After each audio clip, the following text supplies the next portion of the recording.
And what's really interesting about this case is we always talk about hackers, Nick, and this is employees. So every company has employees that are dealing with your information systems, with your websites, and I'm sure most of you don't have very many disgruntled employees that ever leave your firm or are fired. Never. But, it's very easy to put a backdoor into anything. It's just like putting a wedge in the back door of a warehouse or knowing the code to disarm the alarm. And ex-employees understand your infrastructure and all the things we talked about.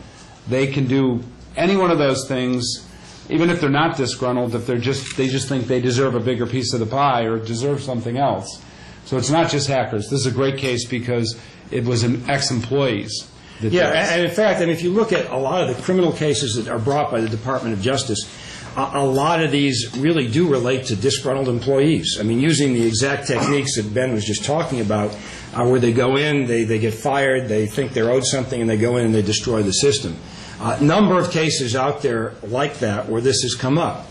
Now, what the First Circuit said in this E.F. Cultural case is that the Computer Fraud and Abuse Act is primarily a statute imposing limits on access and enhancing control by information providers.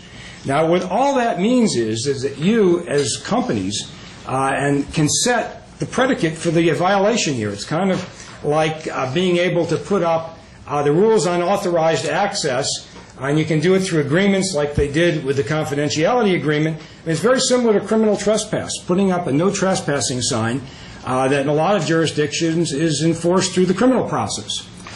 So this is one of these very rare situations where you actually have a chance to set up the rules ahead of time so that people going into a website know exactly what the deal is. Now, what happened with the EF Cultural cases, it turned out when I got into this case, we found out that there were no terms of use on that website. But the First Circuit said if there had been, you could have set the access, the scope of the access by virtue of the website by simply having on there no scrapers, no automatic robots. Another case that is a leading case in this area is United States versus Phillips, which is a criminal case. Again, there really is no difference in the interpretation of the law, whether it's criminal or civil. The only difference being you've got to convict someone beyond a reasonable doubt. On the criminal, the civil's beyond preponderance of the evidence. So the standards are the same, very much like the civil RICO case. This particular individual, as it turns out, of course, was a computer science student at the University of Texas, so he really knew computers. And he also had signed an acceptable computer use policy, as all of the students had to do that were working on the university computer. And what he did was he hacked into the secure server using what is known as a brute force attack. Again, an automatic program. And the website, in order to get onto it, everyone who got on used their own Social Security number as a password. So what this did was, over a 14-month period, it just pinged at the website different variations of Social Security numbers until he wound up with about data on 45,000 students, donors, alumni, etc., and was criminally prosecuted for this. The court upheld the conviction. He went to jail, and the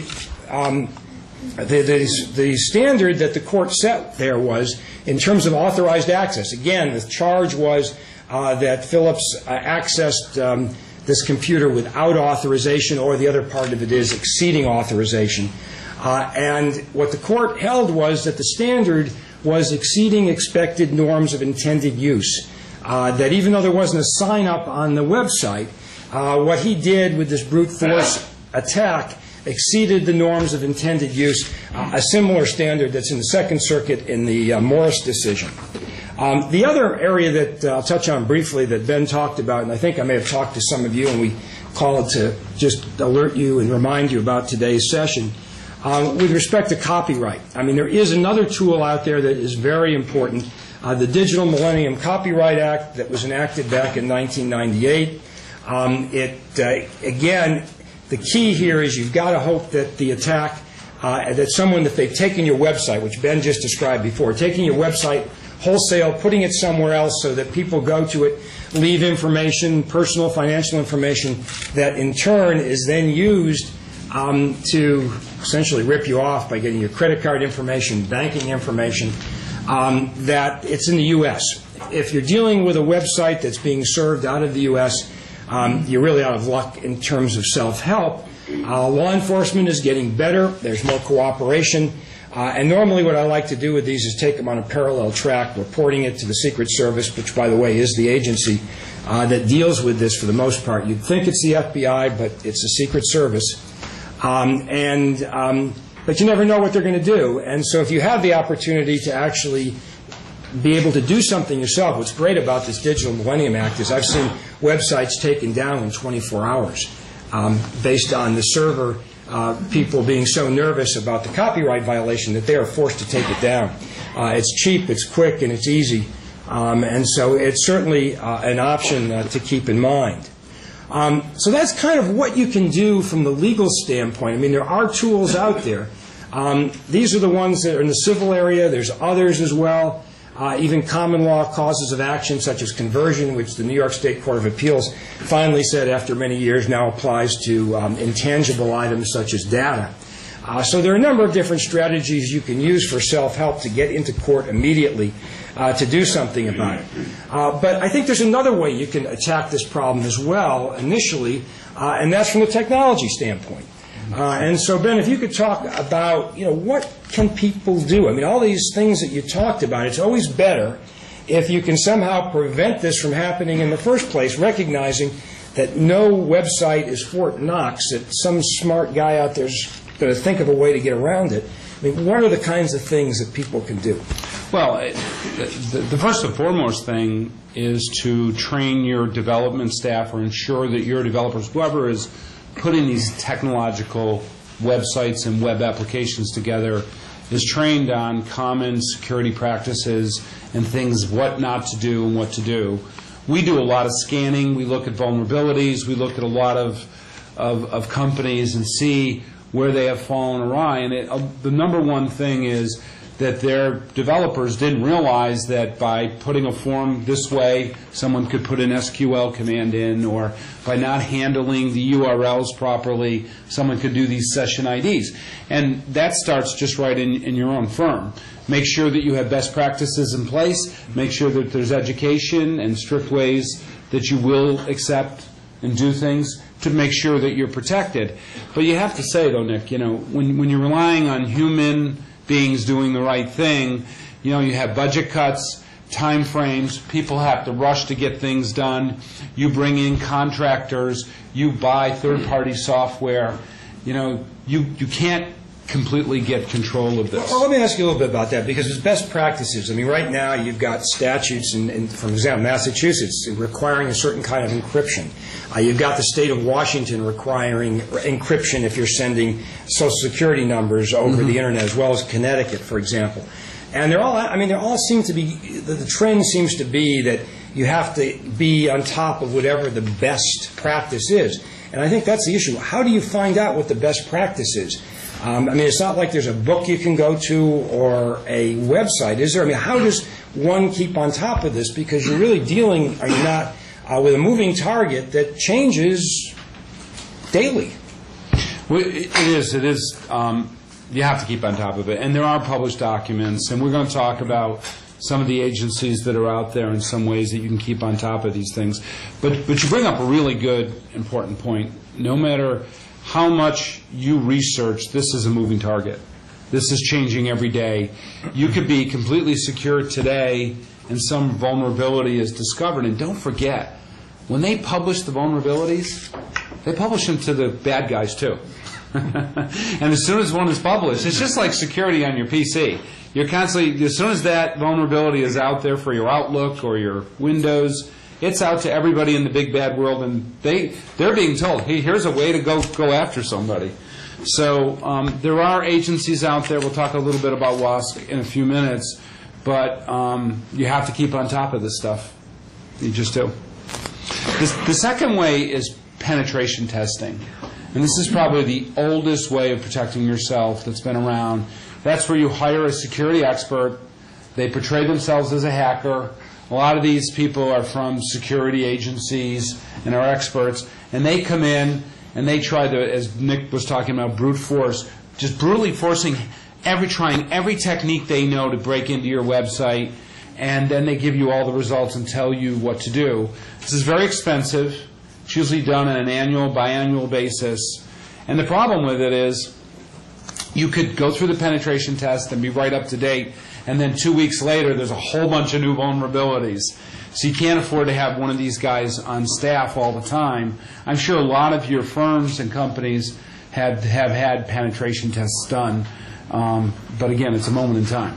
Yeah, I mean, look, I've had clients before that actually done these penetration tests, and then, a month later, suddenly there's a huge data breach, stuff is taken out, and the big question is, well, where do we go wrong? And again, this is human error. Is the person that's doing the penetration testing for every vulnerability and every angle, or is he doing the most common ones? Or are there new things that have developed in the last 2 weeks? That's right. Even, I suppose, right? Exactly. The next way is intrusion detection. This is kind of like a burglar alarm system for your house, right? And a lot of people get security, Nick, and application security confused with intrusion detection. Whenever I talk to a company, the first thing is, oh, my MIS, my IT people, they put up intrusion detection. We're all set. We're going to know when someone breaks in. Well, it's nice to know when someone broke in, but that doesn't prevent them from breaking in, and they could come in, set up a back door, and leave, and then the next time they come in, the alarms don't go off. Okay? So these are really good devices. Firewalls, intrusion detection are really important, but they're too late. They've already gotten in, and unlike a burglar in a house where they have to physically walk out and drive away in their car, they can be in nanoseconds and out in nanoseconds. It happens so fast that the alarms go off, but they're away, and they may have established something really malicious inside, or they may have pulled out a bunch of stuff before you know it, and so it's very difficult to recover. It is good to have this, though, but it shouldn't be your only line of defense. Well, I look at most companies have internal people that do this sort of thing, and it's their responsibility to do it. But how do you know that the people that are doing it are really on top of everything? I mean, what is a standard here? It's not like lawyers where at least you know that you've taken 3 years of law school, you passed the bar exam. I mean, what is the standard for somebody to be really a qualified security person to really provide a company the best possible service in this area? Well, typically, the things we've talked about so far, these people typically come from backgrounds around security or security agencies, and they have experience in this area. I guess the moral of this story is, although they're all good, none of them are really foolproof. You're still susceptible, and all you have to do is go back 5 or 6 years ago when the U.S. Army was broken into their servers in the Pentagon by somebody, right? You would think that if anybody was secure, it'd be them. You're vulnerable. The key is taking the right precautions, putting intrusion detection in place, and more so, if we could go to the next slide, doing security monitoring of your applications is probably the absolute best thing. Today, with the technology today, there's something called the WASC, W-A-S-C, which is the Web Application Security Consortium out of Washington, D.C. And this is an agency that keeps track of all the vulnerabilities you were talking about, Nick. And they publish something called the WASC 24. 12 of them can be done automatically, and the other 12 can be done with the penetration testing. And what they do is every time there's a vulnerability, the WASC list gets updated. And there's technology today where you can get scanning services that are 24/7, that are constantly scanning all of your code and telling you of all the vulnerabilities that we just talked about. So there's now technology, just like virus protection, that is constantly scanning through and automatically hooking into this government agency that keeps track of all the vulnerabilities. So it's a combination of these things, and this is by far the best thing to do, because if you have a contractor come in or you buy some software, you can scan it to make sure that there wasn't a back door. Quite frankly, we all know about LimeWire, because probably our children use it. LimeWire was a service that was out there that was downloading music and other things like that. And every time someone put LimeWire on their computer, they got all sorts of viruses and Trojans from it, right? So people are giving away free applications and music and things, and embedded in them was malicious code that went into your PC. Well, it's the same thing out there in the software world. People give away free code or applets or things that your developers use, and inside of them, it's a ploy, because inside is all this malicious code, and you bring it inside and put it on your server. By doing monitoring like this and scanning, that malicious code will be found and identified, and then those vulnerabilities can be fixed by your developers or an outside firm. Okay, let me talk about some of the legal things that you can do. Again, as I mentioned before with the EF Cultural case and the notion of what you can do to protect a website. As I mentioned before, the First Circuit had said, if there had been a term of use on that website saying that crawlers and robots, automatic robots, are prohibited from being used, that would have been enough for a predicate to show lack of authorization to the website. And so you've got to look at terms of use, basically really from two standpoints. One goal is to protect your business. You don't want people going onto your website and taking, what you would consider to be your proprietary or confidential information. There are actually cases out there where people have gone on to websites, have signed up, competitors going on to another competitor's website, signing up, using a phony name, getting information that they in turn then use in their business. And there was one district court case where, because there was no term of use prohibiting that kind of conduct on the website, that said, no, you don't have an action under the Computer Fraud and Abuse Act. In other instances where there have been terms of use, the courts have enforced those terms of use. This is actually something with respect to customers that you may recall came up in the last couple years in a case against Lori Drew, who was a woman who was accused of cyberbullying and prosecuted under the Computer Fraud and Abuse Act. And in that particular situation, she essentially violated all the terms of use of MySpace. You're supposed to be truthful, you're supposed to give your correct name and age and correct information about yourself. You're not supposed to use it to harass anybody. She did all of those things. She basically posed as a 16-year-old boy and used it to go after and harass one of her daughter's friends, who as a result ultimately committed suicide. As it turned out, the judge in the end threw the case out. There were factual problems with it. The jury only convicted on the misdemeanor. But again, this was a situation where a company was trying to protect its customers, and by doing so, put it into the terms of use, which could be either used by the government to bring a criminal prosecution, or could be used by the company in terms of self-help. So you've got to look at this in terms of developing terms of use from two standpoints. One, you want to protect your business interests. Particularly if you've got a system where customers are signing up on the website and providing information, and they're getting a password to get in. Jonathan. Is that anything more than a breach of contract, though, if it's a violation of the provisions of terms of use? It could be a breach of contract if you've really got if you have it signed up as a contract. Yes, it could be a breach of contract, but it does go to the element of unauthorized access. And you can set the terms and the scope of that access through your terms of use.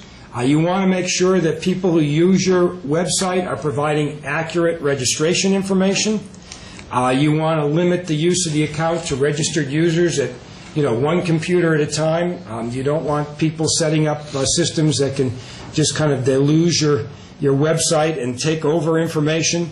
You certainly want to prohibit the use of crawlers, robots, and similar devices, such as the ones that I just mentioned before with the EF Cultural situation, or that U.S. versus Phillips with that brute force attack. You want to have acceptable use guidelines that prohibit abusive, harassment, and similar conduct. Again, particularly if you're operating a socially networked enterprise, or even if you're doing it within your own company and you have social networking within your own extranet. These are very, very important terms of use to have.